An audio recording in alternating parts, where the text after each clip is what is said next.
All right, hello everyone. So, I'm currently working with a very good student on this Beethoven Sonata No.3 in C major. I forget the opus, I'm sorry. I'm kind of ashamed to admit that. I have to double check because someone has my copy of Volume 1 of Beethoven Sonatas. Anyhow, this part I'm gonna assume kind of stumps or frustrates some pianists.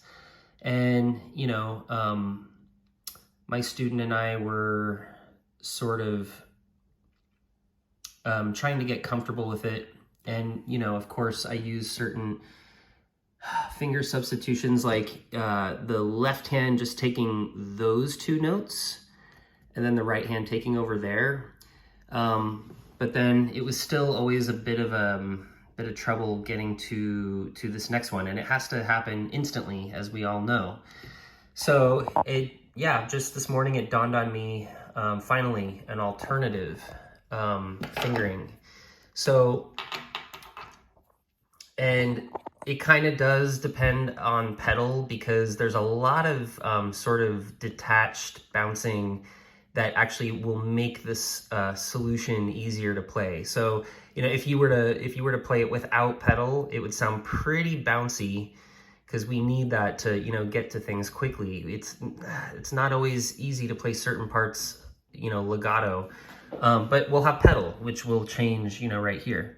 But the solution is, so just forget about that 2-4, forget about that 4-2. So what you would actually do instead is the right hand will play those 3 notes right there, and then the left hand will take over and play those 3 notes. So 3 notes, not 2 notes, okay? And based on the shape, it would be fingers 1, 2, 5, and then so I'm getting rid of that 4, and I'm keeping that 2, but it's a totally different approach. The first thing is you want to play that 2 staccato so that you can instantly get to this. And the other thing is when you play that 2, you already want your hand in a certain shape. You already want your thumb kind of under. So you can do this. You see that? Yeah. So that's what happens. And the other thing is you'll play those 3 notes, the E, C, and G with your left hand, and that gives you a split second to get here with your left hand. So it's kind of a win-win all around. Same basic principle with the next part. By the way, I do actually want to change this back to a 1 and 4. Sorry,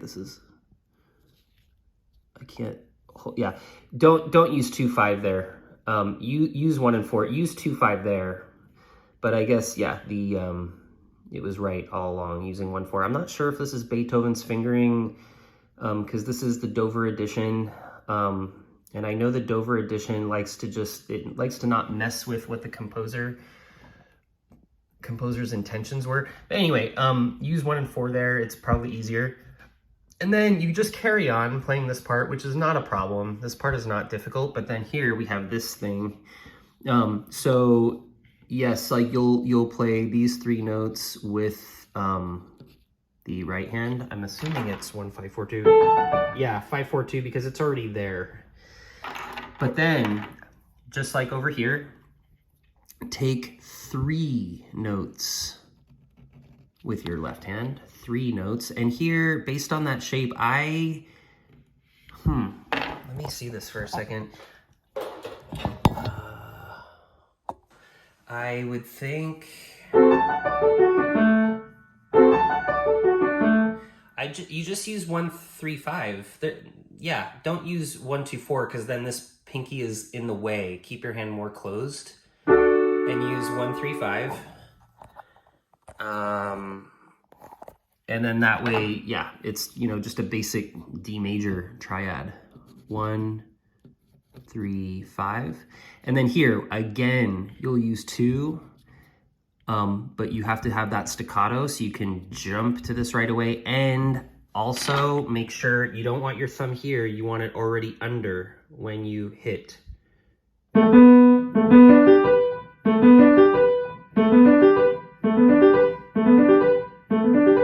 know, it could be a staccato, it could be legato, I suppose, but I think it's the staccato helps you also sort of get there. You're crossing under and you're sort of moving your hand.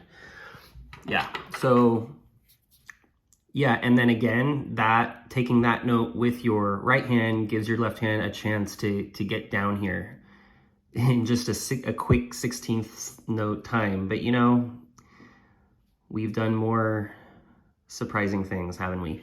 So anyway, I'm gonna just kind of play this over and over a few times, sort of different ways, you know, slowly, medium, faster, you know, no pedal, and then adding pedal perhaps.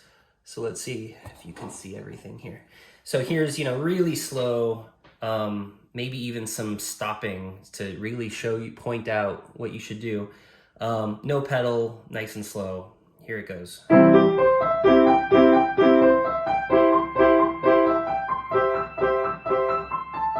Oops. Sorry, I need to start that over.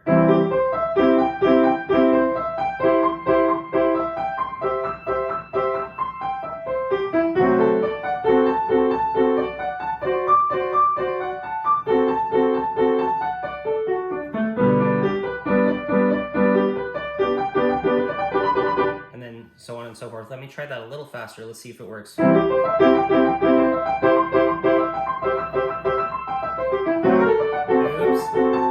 Let me try that again.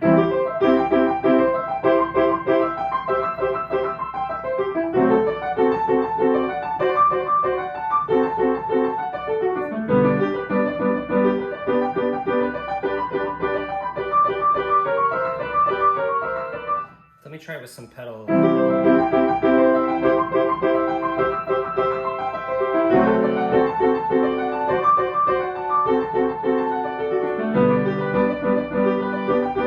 It works for me. But yeah, you just have to be in the right mindset, like here. So that's something you can break up and practice separately. And you know what the cool thing is that when you're doing this, your left hand is already here where it belongs, so you don't have to move. You can actually just simply, you know, your left hand can stay. And just simply take that over, da, da, da, and then move to that, you know, really quickly. What is it? Sorry. Yeah.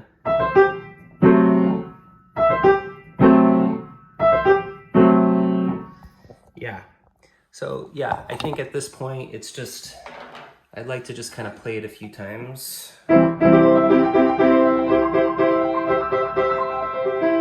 Ah, no, that didn't work.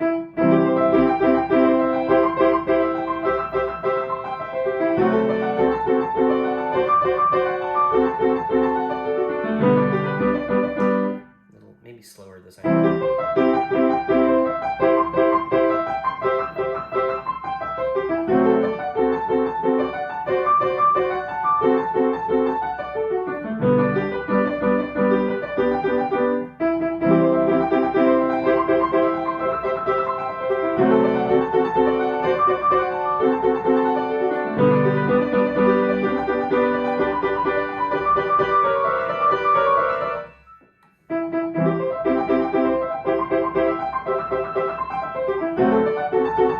Yeah, it does get a little precarious over here. So you kind of want to practice just that little chunk, getting to here.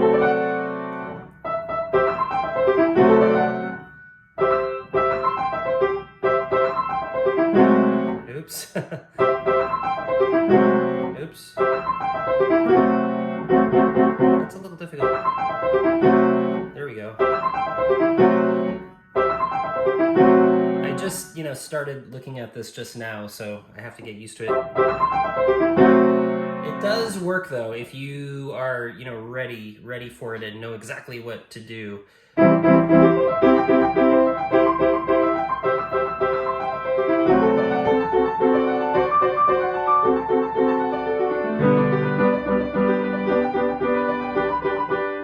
Yeah, so one more time slowly. Maybe I'll zoom in a little bit more.